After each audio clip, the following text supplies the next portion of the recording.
आज तक लोगों को नहीं मालूम कि पूजन करने बैठते हैं तो सबसे पहले क्या करते हैं। पर सबसे पहला काम मंदिर में बिना पंडित के सबसे पहला काम कौन सा होता है? तो सबसे पहला काम होता है भगवान को धन्यवाद देना कि आज भी आपने मुझे इस मंदिर में आपका दीदार कराने के लिए, दर्शन कराने के लिए बोला। अगर पंडित साथ में होगा तो पहले वो मंत्र बोलेगा, स्वस्ति वाचन करेगा।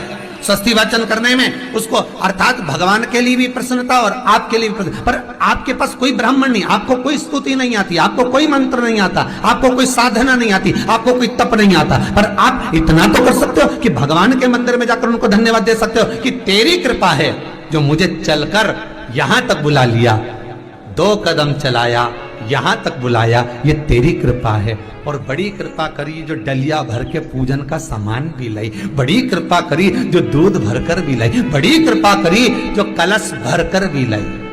कितने लोगों का फायदा है कलश भरकर मंदिर ले जाने में? देखिए जरा कितने लोगों का फायदा। हिंदू धर्म में विष्णु पुराण में, पद्म पुराण में लिखा है, सौभाग्यवती नारी जब भरा हुआ पानी का लोटा लेकर कलश लेकर जाती है और उसको देखकर कोई व्यक्ति निकल कर चले जाता है तो जिस काम के लिए जाता है वो काम सफल हो जाता है। मंदिर का ही लोटा, मंदिर का ही पानी, सिर पे पल्लू लेके हर हर महादेव, बस शिव जी के चढ़ा रही और इतने प्रेम से रिझा रही। अब फ्री का पानी था तो एक लोटे में मन भी नहीं माने। अरे करा तो भगवान के सम्मुख में पहुंचकर अगर आप जल का पात्र भी लेकर जा रहे हो, भरा हुआ लेकर जा रहे हो, तो कितनी प्रसन्नता की बात है। हिंदू धर्म की रीति है, जिस पात्र को हम जल चढ़ाने लेकर जाते हैं उस पात्र में भगवान के चरणों का जल लाते हैं, खाली पात्र नहीं लाते। क्या लाते हैं? भगवान के चरणों का जल। उस चरणोदक को लेकर आए, घर में रखा, सबने अपने नैनों में लगाया, हृदय में लगाया, चित्तवृत्ति में लगाया। खाली पात्र हम लेकर वापस नहीं आ रहे हैं। शिव मंदिर में जब जब जाओ, जल चढ़ाने के लिए जाओ, पात्र तुमने शंकर जी को पूरा पानी चढ़ा भी दिया तो शंकर के चरणारविंद का थोड़ा सा जल पात्र में डाल के भले 2 बूंद लाओ, 4 बूंद लाओ, इतना सा लाओ, पर लाओ और उसको पूरे परिवार के नेत्रों में जब लेकर आए हो चरणोदक तो लगाओ। पर खाली पात्र नहीं लेकर आना। खाली पात्र लाने में ध्यान दीजिए, जब आप पूरा जल समर्पित कर देते हैं, जल समर्पित भी पूरा करना है, भगवान को चढ़ा रहे हो तो पूरा समर्पण होना चाहिए, पूर्ण समर्पण। इसलिए शंकर भगवान को अधूरा समर्पण नहीं, इसलिए श्रीफल भी पूर्ण चढ़ता है। शंकर जी के मंदिर में श्रीफल नहीं फूटता, पूर्ण श्रीफल। बेलपत्री भी पूरी, चावल का दाना भी चढ़ेगा तो आखा, फल भी चढ़ेगा तो आखा, फूल भी चढ़ेगा तो आखा। भगवान को कोई चीज खंडित नहीं चढ़ती, शिव जी को जल भी चढ़ेगा तो पूर्ण। जिस जल को चढ़ाने के लिए लेकर गए उसको बचा कर नहीं लाना है शिव मंदिर में से, संपूर्ण भाग। क्योंकि भगवान के चरण की रज जब हमारे घर में प्रवेश करेगी तो हमारा आत्म कल्याण तो स्वतः ही हो जाएगा। शिव करुणा कर ही देंगे। पर कई लोगों की आदत रहती है, और आपने भी गलती करी होगी, गए होगे, चढ़ाकर भी आए होगे, पूरा पानी भी उंडेल कर आए होगे, चढ़ा भी दिया, छोड़ भी आए, पर लेकर नहीं आए होगे। कई लोग गलती कर जाते हैं और फिर बाद में कहते हैं हम तो इतने साल से पूजन कर रहे हैं, भगवान हमारी सुन ही नहीं दिया। तो भगवान के मैं तो तैयार बैठा, पर तू नवा के चली जाए, लेके तो कहीं जाए। तो भगवान थोड़ी ना कहेगा कि तू मेरे पास में आए तो मेरे चरण की रज लेकर जा। भगवान थोड़ी ना कहेगा कि मेरे पास में आकर तू ये लेकर जा।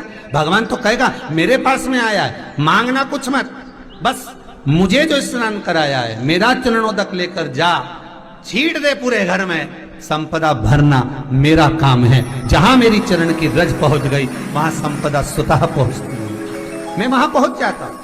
तो चरणों तक ले जा। पर लोग ले जाते हैं, पूजन करते, कलश भी उंडेलते, जल भी चढ़ाते, पर आते समय खाली लेकर आ जाते। भगवान को इतना बुरा लगता, मेरे दरवाजे से खाली जाए, मुझे कितना बुरा लगेगा। जो आए वो भर कर जाए, भले 2 बूंद लेकर आओ, पर उसमें चरणों तक थोड़ा सा लेकर अवश्य आए। उसी तरह जल चढ़ाने के बाद हम जब लेकर आते हैं पात्र के अंदर, ये उसमें उसकी बरकत है। गर्ग संहिता में दूसरी चीज कही, उसको भी समझ लीजिए। गर्ग संहिता में कहा गया, जब आप घर से जल लेकर जाते हो भरकर, तो ये सृष्टि की जितनी नदियां हैं, पृथ्वी पर जितनी नदियां विद्यमान हैं, जितने तालाब, जितने सरोवर, जितने कुंड, जितने विराजमान हैं, उन सारे तीर्थों का जल जब आप घर से लेकर निकलते हो तो वो तीर्थ का संपूर्ण जल आपके कलश में आ जाता है। और जब आप उस जल को शिव पर समर्पित कर देती हो और 2 बूंद चरणादक लेकर जब जाती हो तो शिव महापुराण गर्ग संहिता पद्म पुराण कहती है वो जल साधारण नहीं रहता, वो गंगा जल बनकर तुम्हारे घर को पवित्र करने के लिए पहुंच जाता है। वो पवित्र गंगा जल बन जाता, उसको लेकर प्रवेश कर जाओ। हम बार बार कहेंगे भगवान के मंदिर जब भी जाओ ना, चेहरे पर प्रसन्नता होना चाहिए। किसी से मिलने जाओ ना, चेहरे पर अगर प्रसन्नता नहीं है और ऐसे ही पहुंच गए ना तो वो श्रेष्ठता नहीं मानी गई। तुम तुम्हारी बहन के घर जाओ, सती मैया जलकर भस्म क्यों हुई? माता सती के भस्म होने का कारण क्या था? सती को पिता पर जितना क्रोध आया उससे ज्यादा क्रोध सती माता को अपनी बहनों पर आया कि मेरी इतनी बहन, ये 60 की 60 बहन मेरे सामने खड़ी रही और मैं आई तो प्रेम से मुस्कुराई तक नहीं।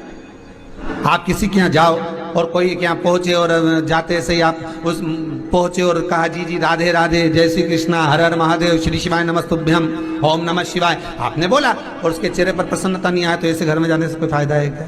और आप किसी के यहाँ जा रहे हो तो आपके चेहरे पर भी प्रसन्नता होना चाहिए, सामने वाले को तो हो, आपके भी चेहरे पर भी। मंदिर में जब जब जाएं, गुरु के दरवाजे पर जब जब जाएं, परमात्मा के चरणारविंद में जब जब जाएं, माता पिता के चरणों में जब जाएं, घर के बुजुर्गों के पास जब जाएं तो तुम्हारे चेहरे पर प्रसन्नता होना चाहिए। भगवान को भी लगे दुख भले है इसको पर चेहरे पर प्रसन्नता है, इसको अब दुख नहीं देना क्योंकि इतना मुस्कुराकर ये मेरे मंदिर में आती है।